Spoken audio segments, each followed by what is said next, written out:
Bonjour Thomas, comment ça va? Très bien, et vous? Très bien, on est absolument ravis de vous accueillir ici. C'est la deuxième année des curateurs en résidence. Donc après Anissa Touati, c'est vous, Thomas Conchon. On est absolument ravis de vous accueillir ici. Vous avez concocté un programme assez extraordinaire sur la notion du temps. Oui, sur la question du temps et même des politiques du temps qu'on appelle les chronopolitiques, autour de l'idée que le temps est une donnée qu'on subit ou qu'on expérimente en tant qu'individu, mais qui est aussi un construit social.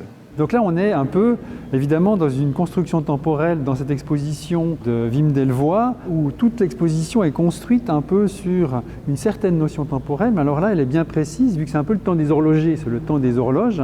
Depuis tout temps, les artistes ont eu cette intuition du temps presque quantique, et c'est précisément cet aspect-là qui vous intéresse. Oui, ce qui m'intéresse, c'est la manière dont les artistes nous aident à comprendre qu'il y a une vision du temps comme progrès, c'est-à-dire, on appelle ça le temps téléologique, c'est-à-dire une flèche qui nous emmène inexorablement vers le futur.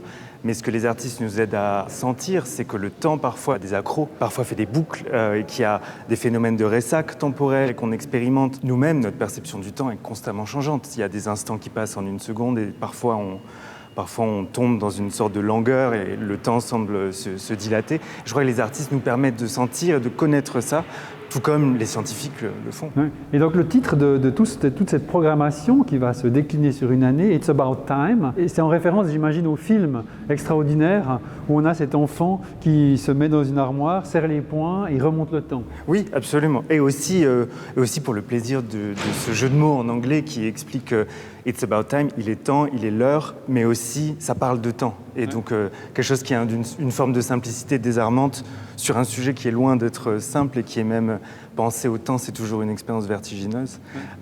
Donc c'était en effet cette ambivalence qui m'intéressait. Et donc en parlant d'ambivalence, ici on est clairement, comme on l'a dit, dans un temps horloger mécanique, mais aussi avec cette idée de choses qui ressemblent à presque des horloges, mais on a ici l'installation de Jean Tinguely, par exemple, qui est clairement une installation un peu pataphysique, qu'on aimerait bien faire fonctionner, pour des raisons de conservation on ne peut pas, mais on peut bien imaginer en fait un fonctionnement crypto-horloger, mais qui verse, je dirais, dans la pataphysique et dans l'ordre imaginaire d'un temps plus fluide. Oui, et je crois que des événements qu'on a vécus collectivement ces dernières années sous la forme de la pandémie de Covid-19 et des confinements, c'est bien révélé que le temps qui est le nôtre tous les jours, le temps du travail, le temps du loisir, le temps du repos, et notamment les revendications sur le temps du travail, c'est des choses qui datent du XVIe siècle. Mais on a bien vu dans nos chairs que le temps est une donnée construite et aussi une construction politique, qu'on décide de l'organisation du temps, on décide des fuseaux horaires et on a comme ça progressivement rationalisé jusqu'au fonctionnement de la planète d'une certaine mesure. Ouais. Et donc c'est intéressant parce qu'on se trouve dans un musée qui évidemment imagine des temporalités diverses au gré des subjectivités des artistes qui partagent cela avec le spectateur. Et donc vous allez proposer un jeudi par mois, des performances, des conférences, de la poésie.